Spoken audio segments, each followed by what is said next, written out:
করবে।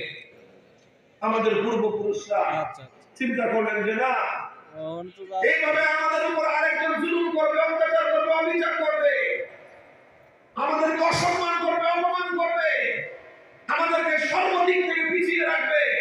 শিক্ষা, দীক্ষা, কৃষ্টি, কালচার, ব্যবসা বাণিজ্য, অর্থনীতি, রাজনীতি, সর্বদিক থেকে মুসলমানরা যেন জেগে উঠতে না পারে, এর জন্য একদিকে ইংরেজরা আর সেই সাথে ইংরেজদের সাথে হিন্দুদের যৌথ যোগসাজশে মুসলমানদের উপর জুলুম চলত। তখন মুসলিম নেতৃবৃন্দ এই বাংলার যেটা আপনার স্যার সৈয়দ নবাব সলিমুল্লাহ, শের বাংলায় ফজলুল হক, এই সমস্ত বড় বড় গ্রেট মুসলিম লিডাররা তারা কলকাতার আধিপত্যবাদ থেকে এই বাংলাদেশ, যেটা তখন পূর্ব বাংলা ছিল, এই পূর্ব বাংলাটাকে এটা যেন মুসলমানদের আলাদা একটা মুক্তি হতে পারে, ঢাকাটা যেন রাজধানী হয়, কারণ ঢাকায় মুসলমানদের আধিপত্য বেশি। কলকাতায় যেরকম হিন্দুদের আধিপত্য, ঢাকা হলো মুসলমানদের।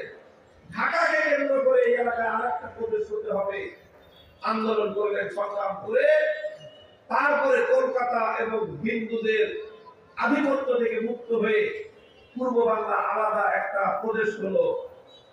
এই পূর্ব বাংলা যখন আলাদা প্রদেশ হলো, তখন এই ভারতের যারা উগ্র হিন্দুবাদী ছিলেন, যাদের অন্যতম হিন্দুত্ববাদের নেতা ছিল রবীন্দ্রনাথ ঠাকুর, এই ঠাকুরের নেতৃত্বে আমাদের দেশের মুসলমানরা যেন মাথা চালাতে উঠতে না পারে, এই বাংলাদেশের ঢাকা যেন ঢাকা বিশ্ববিদ্যালয় হতে না পারে, এই জন্য রবীন্দ্রনাথ ঠাকুররা সহিংস আন্দোলন করেছিল, জঙ্গিবাদী আন্দোলন।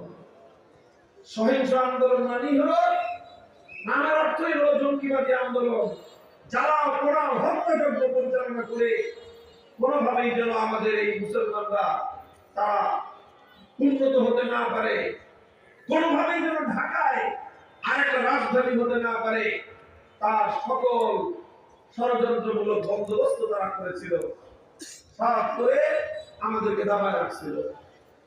50 বছর পর্যন্ত ভারতে এই হিন্দুত্ববাদী আগ্রাসনের বিরুদ্ধে আমাদের পূর্বপুরুষরা লড়াই করেছেন।